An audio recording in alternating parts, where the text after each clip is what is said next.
শুভ সন্ধ্যা বন্ধুরা। মায়ের বাড়ি থেকে চলে এসেছি বাগান থেকে। আর এই যে ফ্রিজে এখন চিকেন রাখা আছে, চিকেনটা আমি বের করে নিচ্ছি।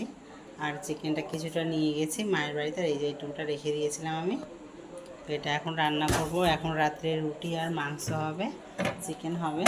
তো কষা কষা চিকেন আর রুটি। আর তোমরা লাইক করো, কমেন্ট করো। আর আমার মোবাইলে এখন মানে ব্লগ বা বেশি ভিডিও করার মানে নাই ইচ্ছা বলে কি, মানে আমার মোবাইলে মেমোরি এতটাই ভিডিও হয়েছে, ফুল হয়ে গেছে, তাই আমি আর বড় ব্লগ ভিডিও করতে পারছি না। তাই এই চিকেনটা আমি এমনি রান্না করে তোমাদের রিলে দেখিয়ে দিচ্ছি। আর সবাই লাইক করো, কমেন্ট করো। টাটা, আবার দেখা হবে অন্য সময়, অন্য কোনো ভিডিওতে, অন্য কোনো ব্লগে। তো আমি এখন ঝটপট করে রান্নাটা করে নিই।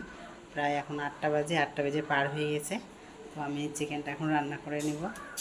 আর সবগুলো লেগ পিস আছে, লেগ পিসের মাংস আছে, খেতে খুব ভালো লাগে। বাড়িতে লেগ পিসের মাংস সব খাই আমাদের বাড়িতে।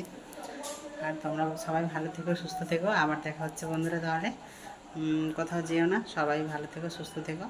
আর লাইক কমেন্ট করতে একদম ভুলবে না, সাবস্ক্রাইব করে নেবে। Bye bye.